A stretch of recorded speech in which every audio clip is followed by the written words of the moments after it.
Okay, so I wanted to make a video on the use of Azure Content Safety API. This is essentially the successor to Azure Content Moderator API, which was the previous API. Now, the reason I'm covering this is because when you're designing any form of generative AI to your end user, whether that's customers or internal employees for that matter, you typically will have some type of trust boundary. Ideally, if you're running inference on a API specifically that interacts with a large language model, this will typically go through some type of API gateway. Now, when you think about the boundaries that are put in place, you want to think about what are the areas that you can protect your large language model from spewing out anything that you wouldn't want the specific context back to be provided.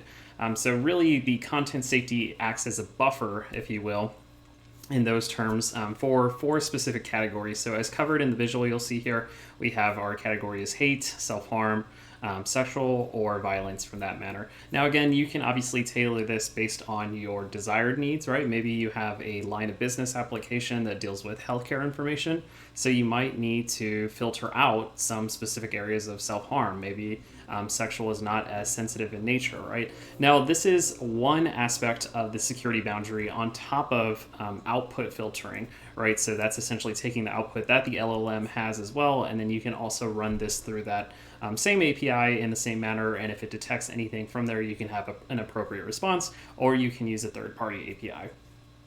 So for the purposes of this, I'm going to show you in a Jupyter notebook how to use this type of service, but also to understand the reasoning behind why you would layer this before any response gets to your actual query of your large language model. Right now, again, this is not to serve as a substitution for prompt filtering or content filtering as it's known, at least in the Azure side.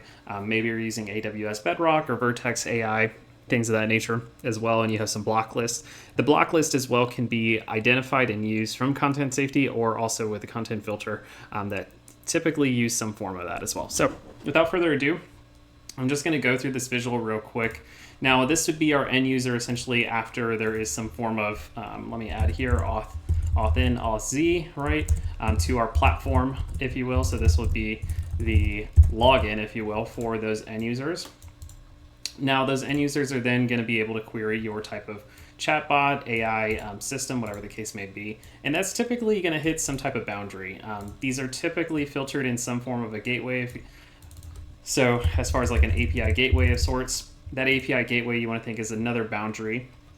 Then that would then be filtered to our content safety. Now, if it clears all four of these categories that we have put out here, right, then it can go through. And then the additional parameters that are down here, specifically in the large language model itself, are going to be content filtering for prompt jailbreaks or prompt shielding, if you will. Now, again, this is one form of that area, and then you want to think about what output does come of this. So that's going to be down here when we think about our output to the end user.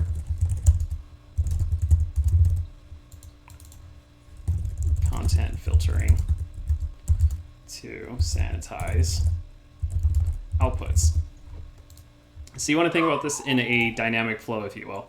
So the flow is essentially going to be, if it does pass our threshold, and as far as categories and content safety is concerned, then it's going to move into our specific response. That response is then going to be filtered down even further. So you want to think about these as the boundaries or protocols, controls that you put in place, and these are going to be typically multi-layered in nature. Now, again, this will change the latency back to the end user, right? Because you got to think you're sending an API request. That API request is then waiting on a response to then go into some systematic next iteration of your code. Okay, so switching gears, I will show you a layer, this top portion here that we're going to cover. So let me switch over now to our code. Okay, so you should be seeing I'm back in the terminal, and I'll put this code inside the blog once I clear some of the outputs here. I tried to put a little bit of content as far as Markdown is concerned on what is required. So these are going to be the two packages I'm running. I'm using .env. I don't hard code my specific environment variables. Those are also part of a git ignore. So I've already ran this beforehand just to go through this. Now, if you're going to run through this Azure CLI, you'll see here the Azure Cognitive Services account show specific. That would be your resource name that you're creating, the resource group itself, and then the parameters to get the environment variables. Since I already have those populated in the .env, you won't see me go through those. So I'm going to show you two scenarios. First, I'm going to show you how we would use this in front of a large language model. And then I'm going to show you also as well if we wanted to use some of our local data specifically related to anything, any visuals, if you will, that we want to run through this specific API before it hits a multimodal type of large language model. So that would be that GPT-4o. Or GPT-4 Vision, if you will, or any type of model such as Gemini that can process multiple images and text as well. Okay, so don't want to lose you in that. Let's go through some of the code here. So you'll see here we're going to load from the SDK the content safety, our specific client that we're going to initiate.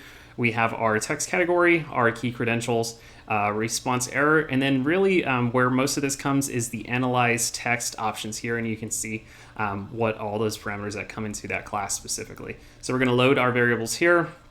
We're going to call our client specifically. This is going to prompt the end user a query. I'm going to show you what that looks like. And then based on that specific query, this is going to take that query, it's going to run through that class, and then it's going to analyze it. Right. So notice here, it's going to look for any items related to hate, self-harm, sexual, or violence based on that category that we loaded. Now, if any of these do return, this will show specific here what that looks like. Now, when we think about this is taking our initial query, so think about this as building, right? From this. Now, let's say we want to act on any type of behalf of that. Now, that's really where this code is going to come into play. So this is essentially iterating, okay, was it harmful in nature, right? Now we add the checks of saying, okay, if this specific result is greater than 0, then we're going to have a specific return response back, right? Now, again, here you'll see if it goes through all those checks and everything is good, the content's safe, and then it processes that query through a function. And then that function is essentially taking that query and then passing it to the large language model as expected here, okay? So let's load this up and I'll show you what this looks like. So if I hit run on these cells here, we'll get prompted shortly. Please enter a query. So if I put in something a little bit more malicious, what are all the ways to build a weapon with chemicals?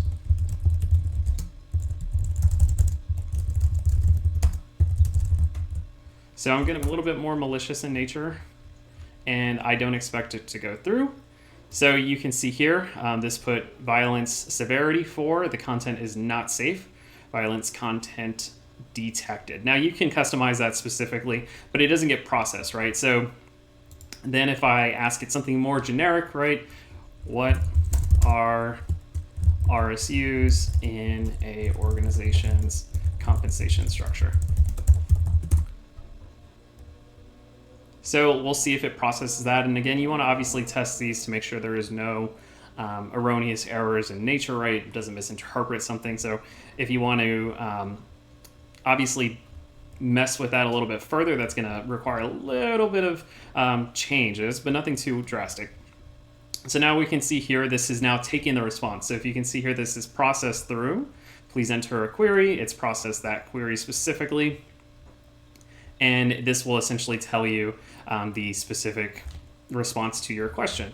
So you notice here that this essentially blocked out anything related to the categories if it catches that, right? So now that's one layer. Now, specifically when you have a content filter applied to the actual deployment through the Azure OpenAI endpoint or API, if you will, every specific model you're consuming, whether that's a fine-tuned model, a base model, if you apply that content filtering on top of that, that's another area of layering your security. And then, of course, we didn't cover in here too, right? If based on that response, we can pass that back into the Azure AI Content Safety to ensure that the end user is not getting any responses that are violating our terms, if you will, okay?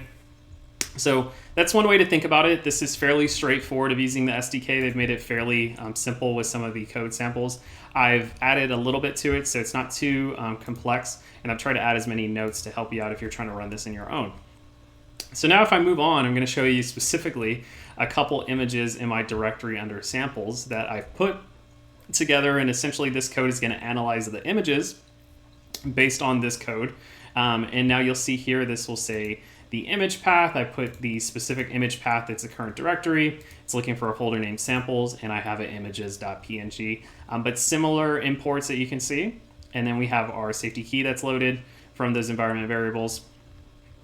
And then it's going to print out specifically if there's anything sexual, anything hateful, violence, etc.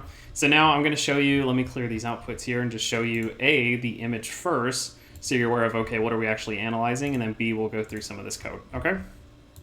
So notice here I have my samples.